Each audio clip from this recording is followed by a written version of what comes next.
Hello everybody, this is Philip Jonas at Kalamazoo Valley Community College presenting OpenStax Principles of Economics, and today we're covering sections 21.1 and 21.2, Introduction to Unemployment. In this module, you will learn how to calculate the labor force participation rate and the unemployment rate, how to explain hidden unemployment and what it means to be in or out of the labor force, how to evaluate the collection and interpretation of unemployment data, and how to compare unemployment data demographically and internationally. So let's get started. So today's main topic will be the situation, the employment situation to be specific, which is a monthly report coming to us from the Bureau of Labor Statistics.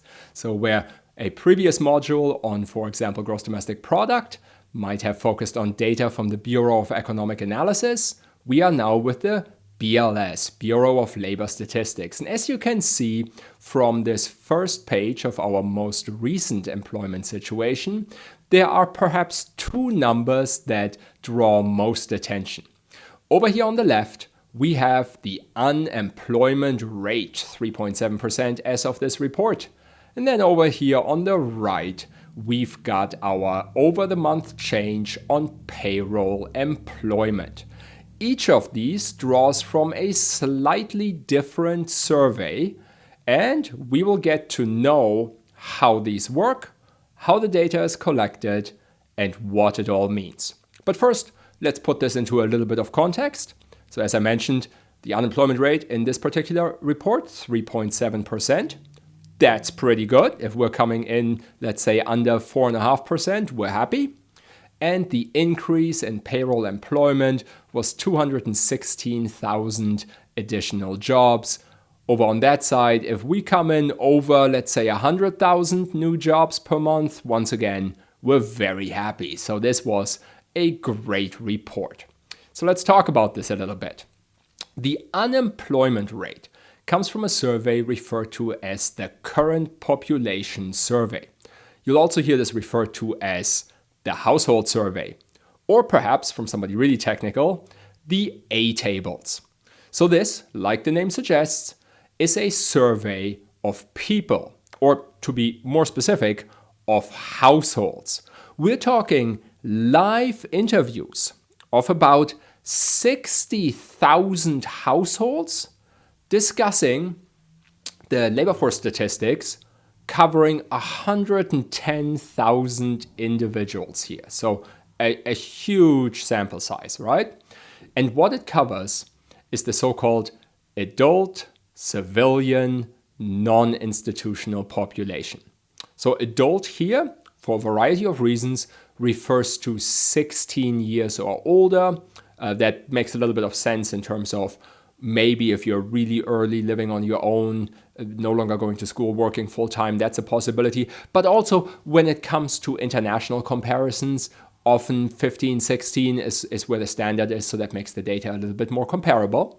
This is for the civilian population. So what that means is if you are active duty military, you're not really part of the labor market in the way that the rest of us are. So only civilians are being counted here. Reserve, stuff like that's fine, just active duty is out. And finally, to be a part of the survey, you have to be non-institutionalized. So for example, if you are committed into a facility against your will, you're out. Or if you are in prison, once again, you might be looking for a job, but not in the way that this survey is covering this. So the household survey gives us a number of interesting data points. And the first one I want to highlight here is this is where the official unemployment rate comes from. So that's the chart we were just looking at, page 1 of the employment situation. But among other things, it also gives us important labor force statistics, which if you really want to make sense of the unemployment rate, you want to use unemployment rate together with some labor force information. We'll talk about what that means. And also it tracks employment, but from the person perspective. So if we have one person, for example, having 2 or 3 jobs, we're going to count that as one employed person and then also break that down with some interesting demographic detail. Now, because we're surveying individuals about their labor force participation here, it's great in terms of its coverage. It covers also the agricultural sector, so that's going to be not the case with our payroll survey in just a second, and it successfully captures the self-employed, even if it's a very small operation. So great at being comprehensive, but the downside of this, a survey of people, is that it's a little less precise. So a 90% confidence interval in terms of the numbers here is often being quoted as plus or minus 600,000 employees. And because of that, when we look at the employment numbers, the big headline chart there, that's going to be coming from a different survey. But let's focus on the current population survey. And again, the headline number here is the official unemployment rate. So what does that mean? Okay, so here we've got a big chart from the manual when it comes to understanding these numbers. In the current population survey, we're covering our civilian non-institutional population 16 years or older. And now, very roughly speaking, what we're trying to establish is the people in this survey, do they, option A, have a job, in which case we'll count them as employed. Option B, if they don't have a job, we'll not necessarily count them as unemployed, because it turns out there are lots of reasons you might not have a job, but referring to you as unemployed would be a bit silly. Like, are all retired people unemployed? That doesn't make a lot of sense, right? So what we're looking for here is you don't have a job and you want a job. That's how we're going to count you as unemployed. If, on the other hand, you don't have a job and you don't want a job, that, on the other hand, we refer to as not in the labor force. So you take these three categories, employed, unemployed, not in the labor force, you add them all up, and you should get your survey sample back out with our civilian non-institutional population 16 years or older. So saying this in another way, each person in our survey, we want to sort them into one and only one of these buckets. So how do we do that? Well, flowchart helps a lot here.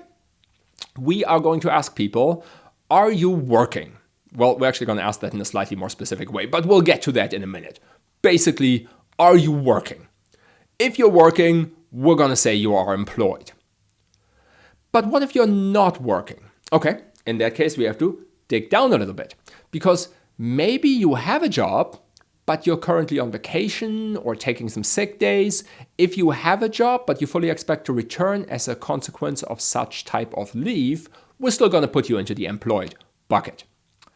If, on the other hand, you're not working and you're not in those absent categories, now we're going to have to drill down a little bit.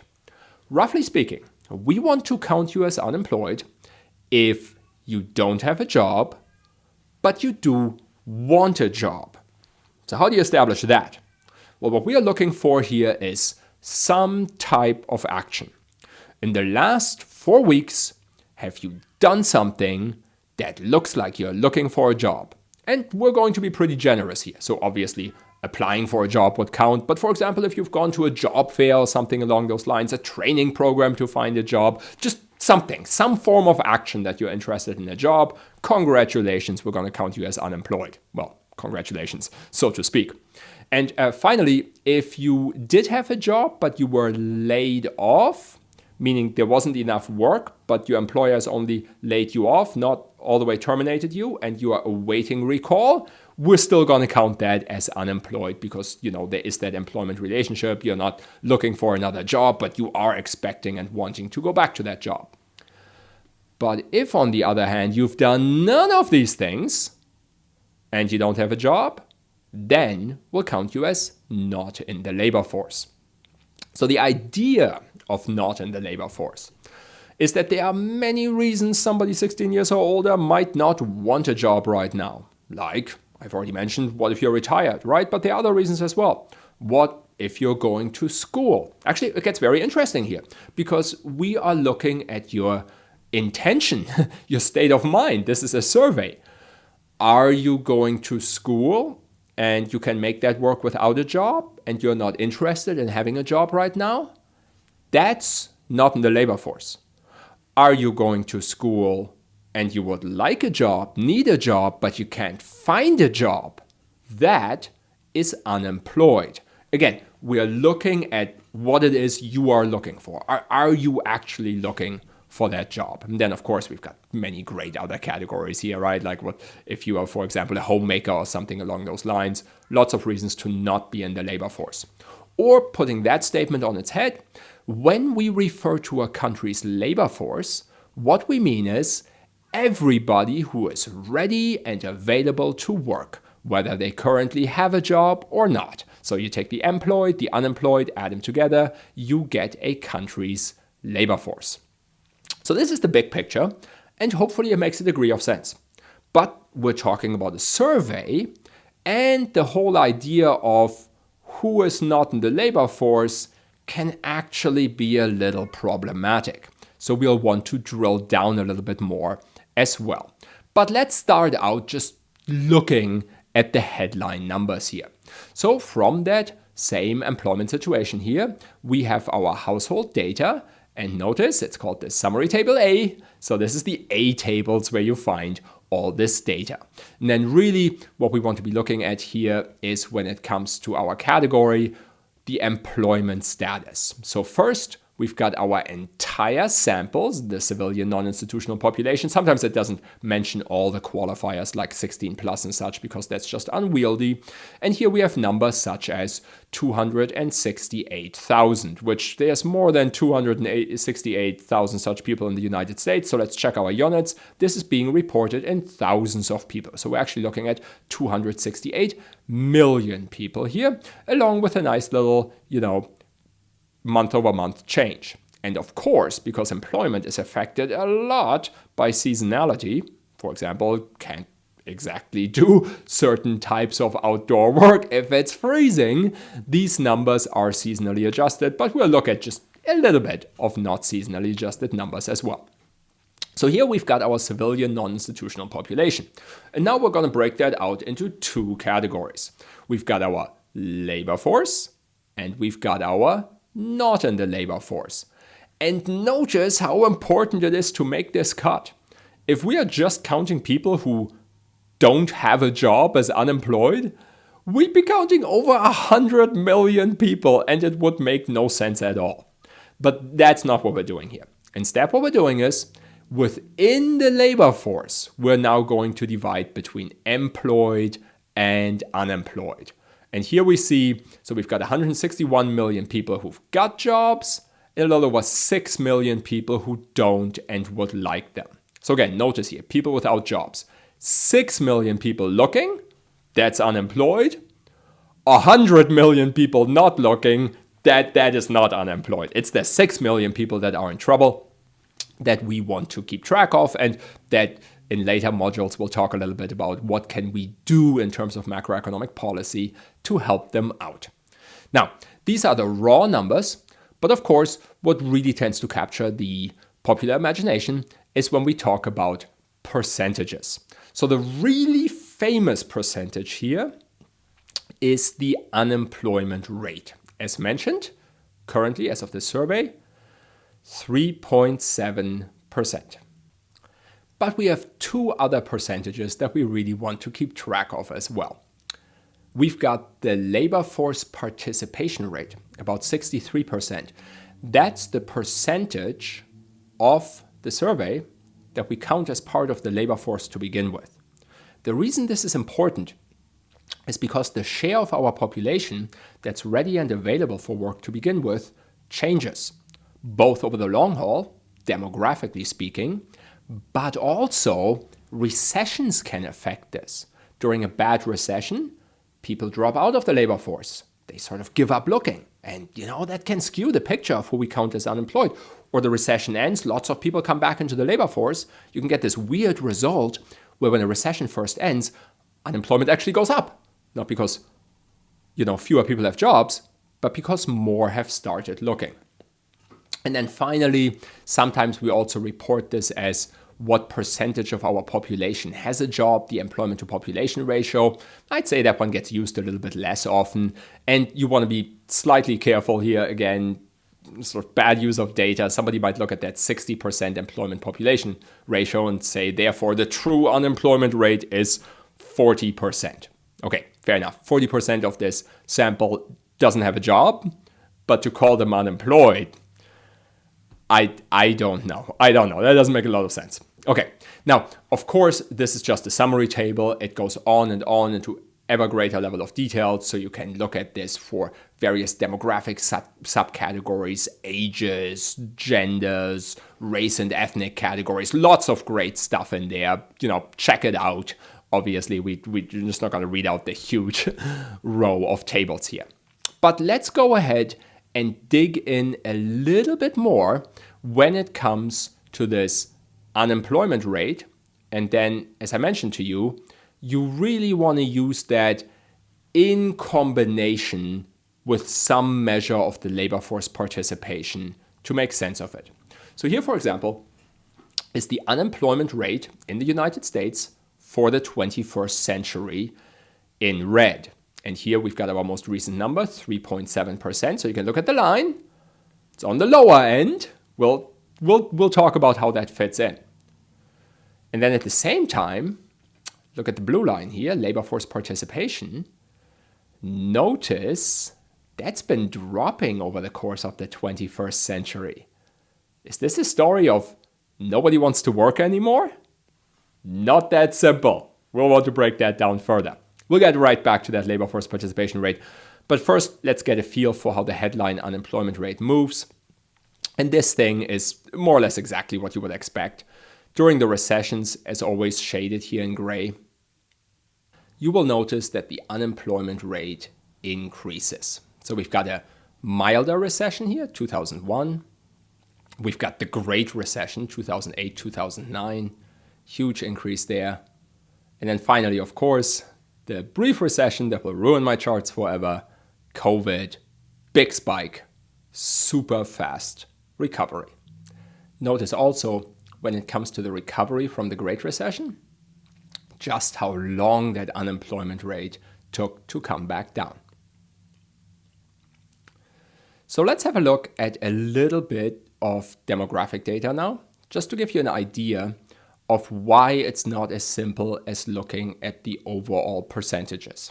So for example, one of our subcategories in the household data is the employment status by disability status. So here on the left, we've got a person with a disability. On the right, persons with no disability. If you look at the headline participation rate, for example, we have not quite 25% with our disabled persons, 68% when there's no disability. But it's not a completely great comparison when you are doing this for everybody age 16 or over. And that's because people who are disabled may not have the same age profile. They may be on average older than people without a disability. So often when we compare participation rates and such, it is sensible to go into a demographic subcategory. So this is broken down by various categories. The one that happens to be next, so we're going to use it, is men only and 16 to 64 years. So before we hit that traditional retirement age. And here we see people with no disability, the participation rate is higher, jumping from 68% to 82%. But people with disabilities, it jumps by an even greater relative amount to 42%. So still, we have only half the participation rate. Not surprising if you have a disability, right? But it's a better comparison to do it like for like when we're looking at the demographics. So let's take this lesson when we're looking at, for example, people with disabilities, and take it back to the labor force participation rate in the 21st century. So here in blue, we have the line that I showed you earlier. Labor force participation trending down over the course of the 21st century. Does nobody want to work anymore? Well, something we want to keep track of here is we have a demographic change in our country. Big generation, the so-called baby boomers, entering retirement age, retiring out of the workforce. Therefore, we have fewer people in the age range where we would expect high labor force participation. So you want to take that out. You can, for example, look at this green line, what's often referred to as the prime age labor force years, 25 to 54. And if we restrict to that age range, notice, yes, labor force participation dropped in the wake of the Great Recession, but we're basically back to the beginning of the 21st century. Everybody who is in that age range is back and available to work. The people who've gone over the top and retired, they're probably not coming back. So it would be bad economics to look at this declining overall rate and say, oh, we gotta get these people back to work, right? Let's have them enjoy their retirement, or so I hope they do. So that's one of the things you want to watch out for when looking at labor force data. Are there some demographic things that maybe you want to control for? But there's another major whole can of worms, and that's the idea of being part of the labor force to begin with. So again, big picture, we've got a very sensible objective here. We want to count people as unemployed only if they are actually looking for a job. Don't want to get the retirees, don't want to get the homemakers. But if you just ask people if they are looking for a job or not, their behavior can be influenced by their perception of the job market, by their confidence. You know, this is self-reported stuff. So let's break out a little bit people not in the labor force. Because if you tell us you haven't been looking for a job in the past 4 weeks, we're not done surveying you yet. We're going to dig in a little bit. So, do you actually not want a job? If you tell us that, okay, you're definitely not in the labor force. You tell us you don't want a job. But if you do tell us you want a job, now we got to talk. You want a job, but in the past 4 weeks you haven't done anything to get a job. So to what extent should we maybe still count you as unemployed, even if it's not in the traditional sense? So we ask you some follow-up questions. These are live interviews. Okay, you haven't looked in the past 4 weeks. What about in the last 12 months? Have you looked in the past 12 months? If you tell us you haven't even looked in the past 12 months, okay, you're out. You're not in the labor force, even if you say you want a job. Or likewise, you say you want a job. Okay, fair enough. If somebody offered you a job, are you actually available to take the job right now? Oh no, I don't. I want a job, but I'm not actually available to take it. Again, that's not in the labor force. We need you ready and willing. But if you haven't looked in the past 4 weeks and you tell us you do want a job and you are actually available, and in the past year you have looked for a job, well, we put you into a category called marginally attached to the labor force. So this is not what we traditionally call unemployed, but we are gonna keep track of you and enter you into the employment situation. And over here in the marginally attached category, we'll even go a little bit further and ask, so you want this job, you are available, but you haven't looked in the 4 weeks. Why specifically aren't you looking for a job right now? If you tell us specifically because you think there are no jobs out there for you, we're going to call you a discouraged worker, which is one variety of marginally attached. If you tell us you haven't been looking recently, even though you do think jobs are out there, that's what we call other marginally attached.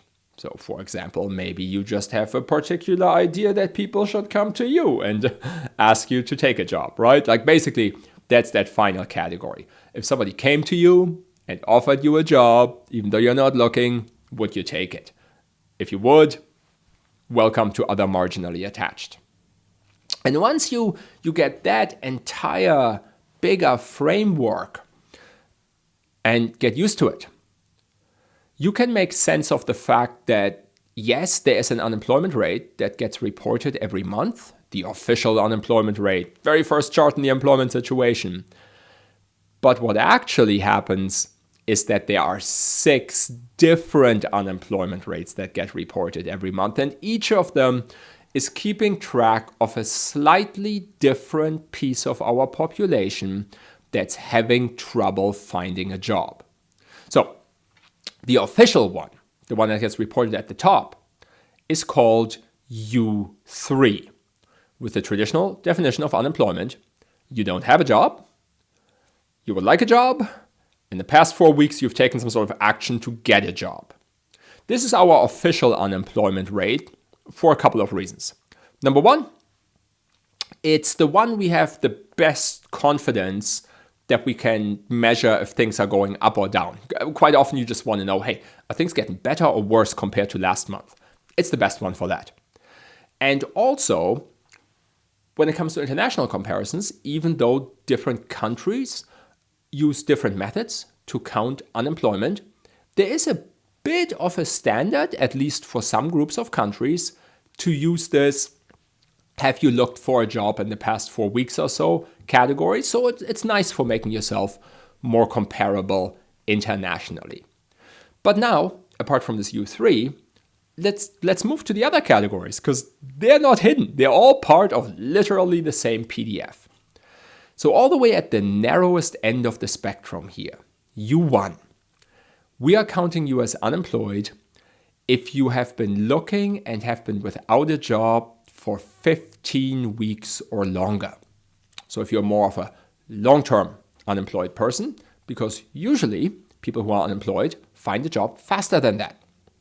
Multiple reasons you want to keep track of that. Of course, number one, people who have been without a job for that long are in even more trouble. So this is something to keep track of. Number two, if you have a particularly bad recession, where just lots of people are struggling with finding a job, this category tends to rise more, go up to a higher level than is usual, because again, it's just so much harder to find a job right now.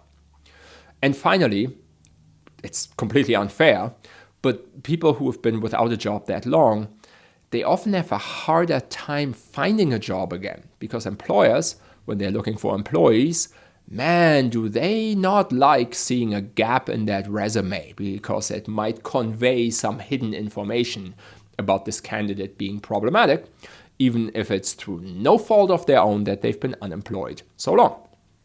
So what do we have in between our longer term unemployed and our headline number? We have U2, the so-called involuntarily unemployed.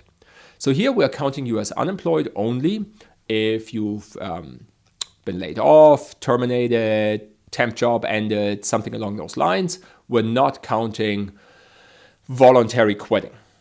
The involuntary unemployed, good early warning sign for a recession. Involuntary unemployment, hallmark of a recession, lots of people being let go. And then beyond the official unemployment rate, this is where we start adding in workers who maybe aren't unemployed under the traditional definition of having looked for something in the past 4 weeks, but on some level, maybe they should be counted as unemployed. You might even feel like that one of these numbers should be the headline number instead of our official one. But again, the official one's just statistically desirable. That's why we choose that one. So U4, we're going to add in the discouraged workers, the ones that say they haven't been looking because they think jobs aren't out there for them. And then U5, we're going to take those and also add in the other marginally attached ones, the one who haven't been looking for a reason other than not thinking that there's a job out there for them. Notice at this point, you have to change up your percentage a little bit. With traditional unemployment, we're taking unemployed people as a percentage of the labor force, because everybody in that unemployed pool is also part of the labor force. That makes sense. At this point, with U4, U5, we start counting people who aren't part of the labor force to begin with in the traditional counting method.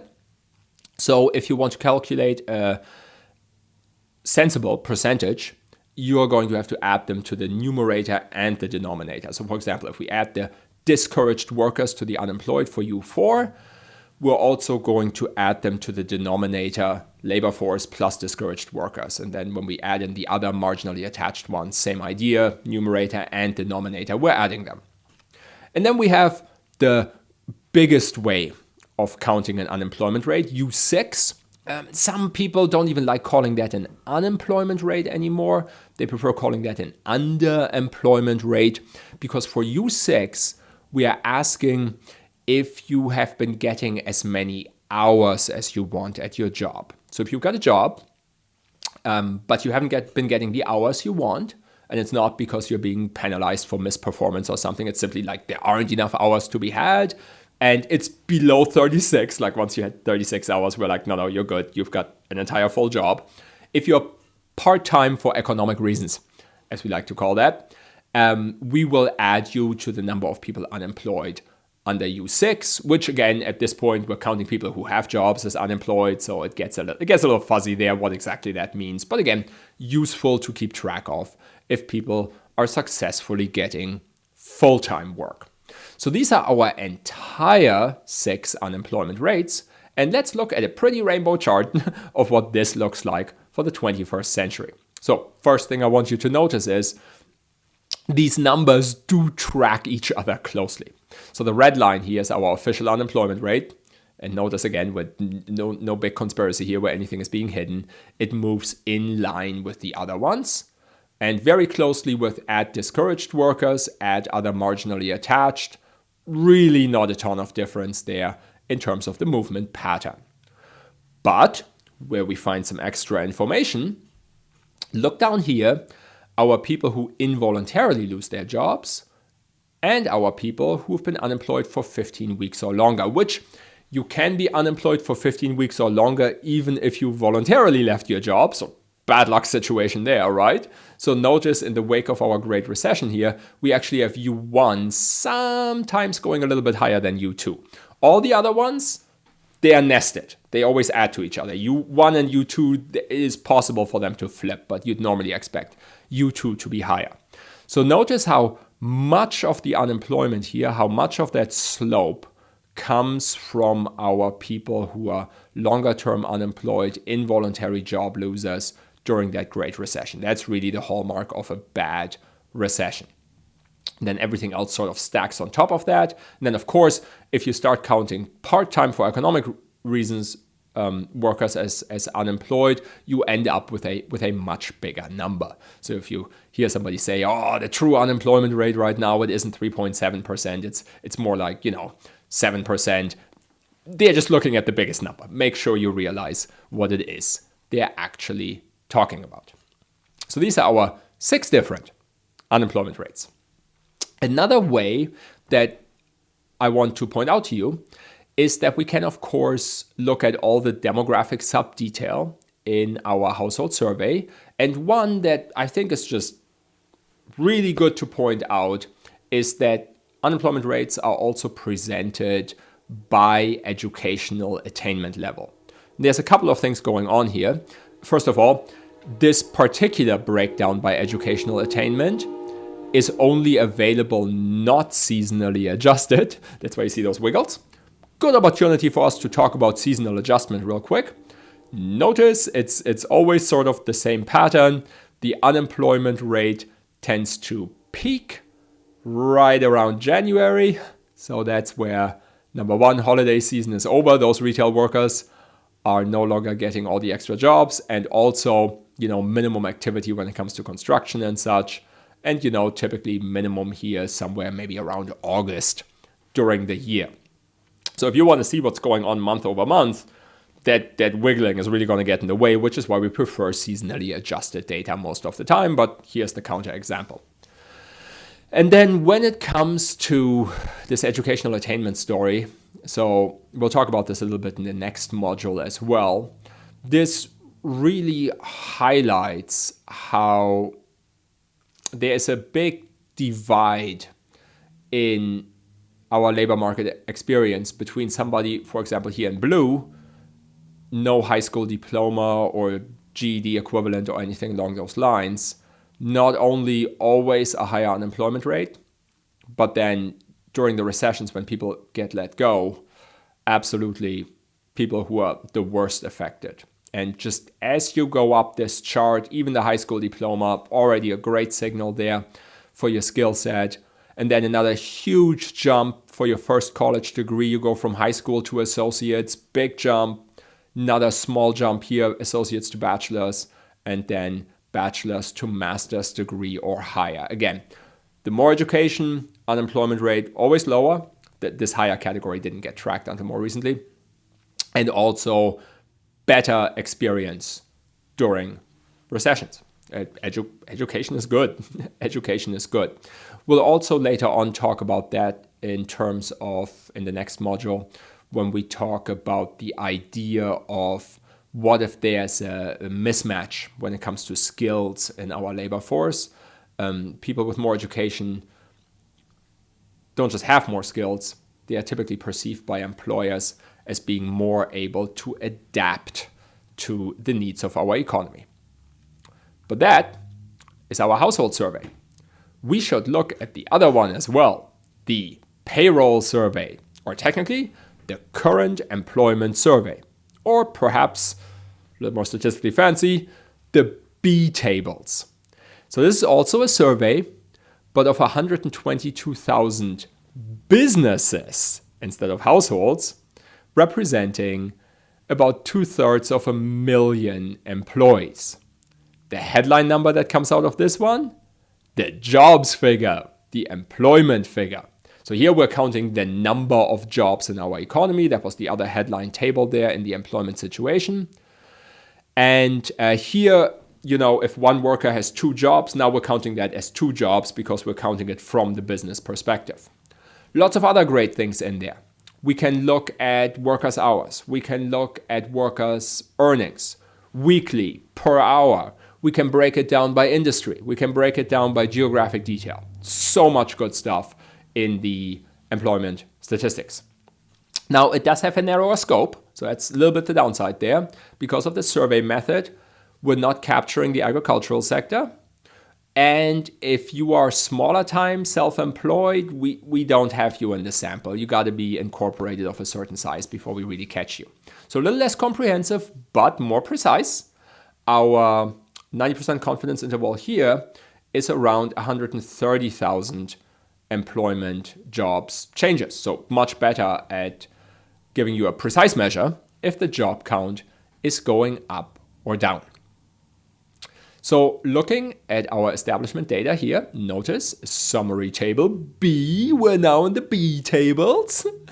By default, this is often reported as a change month over month, just sort of keep track of that, but still seasonally adjusted, so that seasonality is not going to mess with you too much. Of course, you can find the totals in later tables as well.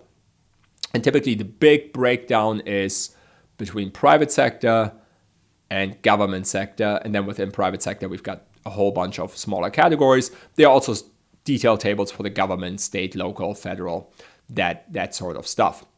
One thing I just want to point out here for this particular version of the establishment data we're looking at, you might notice if we look in manufacturing, we saw like a little back and forth here.